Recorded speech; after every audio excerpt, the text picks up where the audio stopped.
Hello, നമസ്കാരം. എല്ലാവരും സുഖമായിരിക്കുന്നു വിശ്വസിക്കുന്നു. ദൈവം നിങ്ങളെല്ലാവരെയും അനുഗ്രഹിക്കട്ടെ. ഞാൻ ഇന്നലെ രാവിലെ ഒരു വീഡിയോ പോസ്റ്റ് കണ്ടു. മുസ്ലിങ്ങളെല്ലാം തുടച്ച് മാറ്റണം എന്ന് പറഞ്ഞൊരു സാമ്യ ഒരു ഫോട്ടോ ഇട്ടിരിക്കുന്നു. മുസ്ലിങ്ങളെല്ലാം തുടച്ച് മാറ്റണമെന്ന്. സഹോദരങ്ങളെ, ഈ ഭൂമി ഉരുണ്ട ഭൂമിയാണ്. ഭൂമി അച്ചുതണ്ടിലാണ് ഈ ഭൂമി കറങ്ങിക്കൊണ്ടിരിക്കുന്നത്. എന്ന് പറഞ്ഞാൽ ഈ ഭൂമി ബോൾ പോലിരിക്കുന്നു. ഈ ഭൂമി അച്ചുതണ്ടി കറങ്ങിക്കൊണ്ടിരിക്കുന്നു. ഒരു ദിവസം തന്നെ എത്ര ആയിരം കിലോമീറ്ററുകൾ ഈ ഭൂമി കറങ്ങുന്നുണ്ട്. ഈ ഭൂമിക്കകത്താണ് മനുഷ്യൻ ജീവിക്കുന്നത്. ഇവിടെ മുസ്ലിങ്ങളെ തുടച്ചു മാറ്റണമെന്നാണ് ആ സ്വാമി പറഞ്ഞിരിക്കുന്നത്. സഹോദര, ഇവിടെ ആരെയും തുടച്ചു മാറ്റേണ്ട കാര്യമില്ല. മനുഷ്യനെ തിരിച്ചറിയണം. മനുഷ്യനെ സ്നേഹിക്കണം. മൃഗങ്ങൾ തങ്ങളുടെ സ്നേഹം പോലും മനുഷ്യന് ഇല്ല. ഒരു പട്ടിയാണെങ്കിൽ തന്നെ ഒരു ആറ്റിലോ ഒരു വെള്ളത്തിലോ വീണ ആ പട്ടിയെ രക്ഷിക്കുന്നത് മറ്റൊരു മൃഗമാണ്. പക്ഷേ ആ സ്ഥാനത്ത് ഒരു മനുഷ്യനാണ് വീണ് കിടക്കുന്നതെങ്കിൽ അവിടെ അടുത്തത് കാണുന്ന മനുഷ്യൻ അവനെ രക്ഷിക്കുകയല്ല ചെയ്യുന്നത്. അപ്പോഴെടുത്ത് മൊബൈൽ എടുത്ത് വെച്ച് പിടിക്കുകയാണ്. അവൻ മുങ്ങി മരിക്കുന്ന കാണാൻ വേണ്ടി. മനുഷ്യനെ തിരിച്ചറിയണം. മുസ്ലിമിൻ്റെ ശരീരത്തോടുന്ന ബ്ലഡ്, ഹിന്ദുവിൻ്റെ ശരീരത്തോടുന്ന ബ്ലഡ്, ക്രിസ്ത്യാനിയുടെ ശരീരത്തോടുന്ന ബ്ലഡ്, എല്ലാവരുടെ ശരീരത്തോടുന്ന ബ്ലഡും ഒറ്റ കളർ തന്നെ. പിന്നെ അതിൻ്റെ ഗ്രൂപ്പ് മാറ്റമൊന്നുമേ ഉള്ളൂ. എല്ലാവരും മനുഷ്യരാണ്. അങ്ങോട്ടും ഇങ്ങോട്ടും തിരിച്ചറിയണം.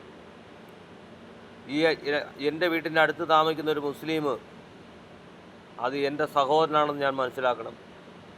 എൻ്റെ വീടിൻ്റെ അടുത്ത് താമസിക്കുന്ന ഒരു ഹിന്ദു, അതും എൻ്റെ സഹോദരനാണെന്ന് ഞാൻ മനസ്സിലാക്കണം. എൻ്റെ വീടിൻ്റെ അടുത്ത് താമസിക്കുന്ന ഒരു ക്രിസ്ത്യാനി, അതും എൻ്റെ സഹോദരനാണെന്ന് ഞാൻ മനസ്സിലാക്കണം. അങ്ങനെ ഈ ഭൂമിയിലുള്ള എല്ലാ വ്യക്തികളും എൻ്റെ സഹോദരന്മാരും എൻ്റെ സഹോദരിമാരും, എന്നെ സ്നേഹിക്കുന്ന വ്യക്തികളും. നമ്മൾ അവരെ സ്നേഹിക്കണം. നമ്മളെ അവരിങ്ങോട്ട് സ്നേഹിക്കണം. അങ്ങോട്ടും ഇങ്ങോട്ടും നമ്മൾ സ്നേഹിച്ച് മുന്നോട്ട് ജീവിക്കണം. എൻ്റെ കൊച്ചൻ പ്രായത്തിലൊക്കെ ഞാനൊക്കെ സാമ്പത്തികമായിട്ട് വളരെ ബുദ്ധിമുട്ടുള്ള ആൾക്കാരാണ്. എൻ്റെ അച്ഛനൊക്കെ പണ്ട് കൂലിപ്പണിക്കാണ് പോയിക്കൊണ്ടിരുന്നത്. ആ സമയത്തൊക്കെ മുസ്ലിങ്ങളായ വ്യക്തികൾ ഞങ്ങളുടെ വീട്ടിൽ താമസമുണ്ട്. ഒരു ഉമ്മ താമസമുണ്ട്, അമ്മയുടെ മക്കളും മരുമക്കളും എല്ലാവരും താമസമുണ്ട്. അങ്ങനെ പല ആൾക്കാരുമുണ്ട്. അവരെയൊക്കെ വീട്ടിലാണ് എൻ്റെ കൊച്ചിലേക്ക്. വീട്ടിൽ അമ്മയില്ലാതിരിക്കും, ചിലപ്പോൾ അച്ഛൻ കാണത്തില്ല, ചിലപ്പോൾ വീട്ടിൽ ആഹാരം കാണും, ചിലപ്പോൾ വീട്ടിൽ ആഹാരം കാണത്തില്ല. ഈ സമയത്തൊക്കെ ഈ മുസ്ലിമായ ഉമ്മയുടെ വീട്ടിൽ പോയാണ് അവിടുന്ന് ആഹാരം വാങ്ങിച്ച് കഴിക്കുകയും ചില ദിവസങ്ങൾ അവിടെ കിടന്നുറങ്ങുകയും അങ്ങനെ അവരാഹാരം തരുകയും ഒക്കെ ചെയ്ത് നമ്മളൊക്കെ ഇതുവരെയൊക്കെ വളർന്നത്. പിന്നെ നമുക്ക് ആരോഗ്യമൊക്കെ വന്ന് ജോലി പ്രായമായപ്പോൾ പിന്നെ നമ്മളെ കാര്യം നോക്കി പോകുന്നു. അപ്പോൾ ഇവിടെ ആരെയും മാറ്റി നിർത്തേണ്ട കാര്യമില്ല. മനുഷ്യനെ തിരിച്ചറിയണം. മനുഷ്യനെ സ്നേഹിക്കണം. നമ്മളെ വീട്ടിൻ്റെ അടുത്തുള്ളവർ നമ്മളെ സഹോദരങ്ങളാണെന്ന് മനസ്സിലാക്കണം. എല്ലാവരുടെയും ബ്ലഡും ഒരേ ഒരു കളറാണ്.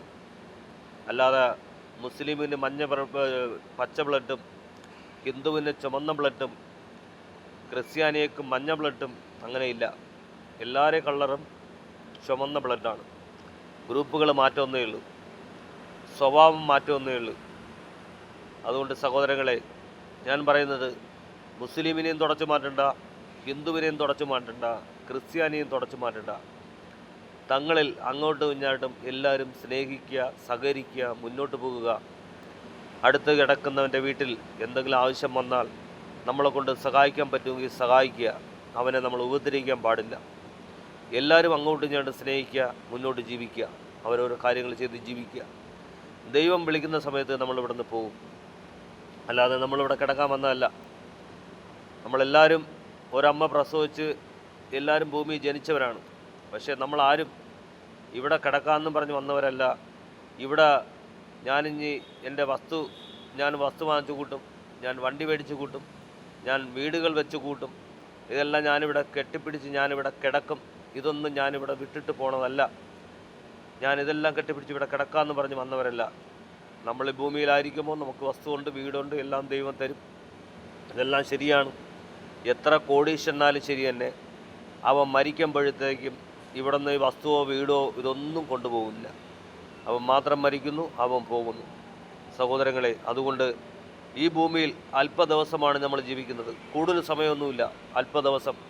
ചിലപ്പോൾ കുഞ്ഞാകുമ്പോൾ മരിക്കും, ചിലപ്പോൾ നമ്മൾ സ്കൂളിൽ പഠിക്കുന്ന സമയത്ത് മരിക്കും, ചിലപ്പോൾ കുറച്ചുകൂടെ വലുതാകുമ്പോൾ മരിക്കും, ചിലപ്പോൾ വയസ്സാകുമ്പോൾ മരിക്കും. എപ്പം മരിക്കുമെന്നറിയത്തില്ല, എപ്പോൾ വേണമെങ്കിലും മരിക്കാം. അതുകൊണ്ട് സഹോദരങ്ങളെ, അടുത്ത് താമസിക്കുന്നവൻ സഹോദരനാണെന്ന് പറഞ്ഞ് ജീവിക്കുക. അടുത്ത് താമസിക്കുന്ന സഹോദരി എൻ്റെ സഹോദരിയാണെന്ന് പറഞ്ഞ് ജീവിക്കുക. അടുത്ത് താമസിക്കുന്ന അമ്മ എൻ്റെ അമ്മയാണെന്ന് പറഞ്ഞ് ജീവിക്കുക. പറ്റുമെങ്കിൽ അവർക്ക് ഒരു ഗ്ലാസ് വെള്ളം കൊടുക്കുക, പറ്റുമെങ്കിൽ അവർക്ക് ഒരു നേരത്തെ ആഹാരം കൊടുക്കുക. അങ്ങനെ എല്ലാവരും സഹോദരി സഹോദരന്മാരായിട്ട് ജീവിക്കുക. ദൈവം വിളിക്കുന്ന സമയത്ത് നമ്മൾ പോയേ പറ്റൂ. അല്ലാതെ നമ്മളിവിടെ കിടക്കാൻ വന്നവരല്ല, നമ്മളെല്ലാവരും ഇവിടെ പോകുന്നവരാണ്. രാഷ്ട്രീയത്തിൻ്റെ പേരും പറഞ്ഞുകൊണ്ട് അടിയും വഴക്കും, പല മത ആചാരത്തിൻ്റെ പേരും പറഞ്ഞുകൊണ്ട് അടിയും വഴക്കും. എന്തിനാണിതൊക്കെ? ഒന്നുമല്ല. നമ്മൾ മരിക്കുമ്പോൾ നമ്മൾ ഇവിടെ നിന്ന് പോകണം. അപ്പോൾ ഇവിടെ നമ്മൾ പല പേര് പറഞ്ഞുകൊണ്ട്, അതിൻ്റെ പേര് പറഞ്ഞുകൊണ്ട് അടി വഴക്കുണ്ടാക്കണം, ജാതിയുടെ പേരും പറഞ്ഞുകൊണ്ട് അടി വഴക്കുണ്ടാക്കണം. ഇതിൻ്റെ ഒന്നും ഒരു കാര്യവുമില്ല. അങ്ങോട്ടും ഇങ്ങോട്ടും സ്നേഹിക്കുക, സഹകരിക്കുക. ഇപ്പോൾ തന്നെ സ്കൂളിൽ ഒരു പയ്യനെ ജാതിയുടെ പേരും പറഞ്ഞുകൊണ്ട് കളിയാക്കുകയും പുച്ഛിക്കുകയും അവനെ പല മോശ രീതിയിൽ അവനെ സംസാരിക്കുകയും ചെയ്തുകൊണ്ട് ആ പയ്യൻ കെട്ടിടത്തിൻ്റെ മുകളിൽ നിന്ന് എങ്ങനെയോ ചാടി മരിക്കുകയെ, അതാ ഇനി ആരെങ്കിലും തള്ളിയിടെ എങ്ങനെ അറിയാൻ വയ്യ, അവൻ മരിച്ചുപോയി. അവന് നഷ്ടപ്പെട്ടത് അവൻ്റെ അച്ഛൻ്റെ അമ്മേരെ സ്നേഹവും വാത്സല്യവുമാണ്. അവൻ്റെ അമ്മയ്ക്കും അച്ഛനും നഷ്ടപ്പെട്ടത് അവരുടെ ഒരുപാട് പ്രതീക്ഷകളും അവരുടെ ഒരുപാട് ആഗ്രഹങ്ങളും നഷ്ടപ്പെട്ടു. ആ മോനെക്കുറിച്ചുള്ള ചിന്തകളും ആ മോനെക്കുറിച്ചുള്ള ആഗ്രഹങ്ങളും നഷ്ടപ്പെട്ടു. ആ പാവപ്പെട്ട പയ്യൻ മരിച്ചുപോയി. സഹോദര, ഈ പയ്യൻ നിങ്ങളെ വീട്ടിലുള്ളൊരു മകനായിരുന്നെങ്കിലോ നിങ്ങളെ വീട്ടിലുള്ളൊരു മകളായിരുന്നെങ്കിലോ നിങ്ങൾക്ക് വേദന ഉണ്ടാവുമോ? നിങ്ങൾക്ക് സന്തോഷം ഉണ്ടാവുമോ? സഹോദര, നിൻ്റെ വീട്ടിൻ്റെ അടുത്തൊരു വീട്ടിൽ ഒരു കുഞ്ഞ് മരിച്ചാൽ, ഒരു പയ്യൻ മരിച്ചാൽ, ഒരു അടുത്തുള്ള വീട്ടിൽ എന്തെങ്കിലും സംഭവിച്ചാൽ നീ ചിന്തിക്കണം, അവൻ്റെ വീട്ടിൽ അങ്ങനെ സംഭവിച്ചെങ്കിൽ നാളെ എൻ്റെ വീട്ടിലും ഇങ്ങനെ നടക്കും. അതുകൊണ്ട് അങ്ങോട്ടും ഇങ്ങോട്ടും സ്നേഹിക്കുക, അങ്ങോട്ടും ഇങ്ങോട്ടും അടിയും വഴക്കുണ്ടാക്കാതെ സ്നേഹത്തോടെ മുന്നോട്ട് പോവുക. എല്ലാവരെയും സ്നേഹിക്കാൻ പഠിക്കുക, എല്ലാവരെയും ആദരിക്കാൻ പഠിക്കുക, എല്ലാവരെയും ബഹുമാനിക്കാൻ പഠിക്കുക. നമ്മളെ കൊണ്ട് പറ്റുന്ന സഹായങ്ങൾ മറ്റുള്ളവർക്ക് ചെയ്തു കൊടുക്കുക. സഹായം ചെയ്യാൻ പറ്റിയില്ലെങ്കിൽ ആരെയും ഉപദ്രവിക്കരുത്. നിൻ്റെ വാക്കുകൾ കൊണ്ട് ആരെയും നോവിക്കരുത്. നിൻ്റെ പ്രവൃത്തി കൊണ്ട് ആർക്കും വേദന ഉണ്ടാവരുത്. എല്ലാവരെയും സ്നേഹിക്കുക, എല്ലാവരെയും സ്നേഹിച്ച് മുന്നോട്ട് പോവുക. മരിക്കും. ദൈവം നിങ്ങളെല്ലാവരെയും അനുഗ്രഹിക്കട്ടെ. ഇന്ന് ഈ സംസാരിക്കുന്ന ഞാനും നാളെ ജീവനത്തോടിരിക്കണമെന്നില്ല, ഞാനും മരിക്കും. അപ്പോൾ എല്ലാവരും മരിക്കും.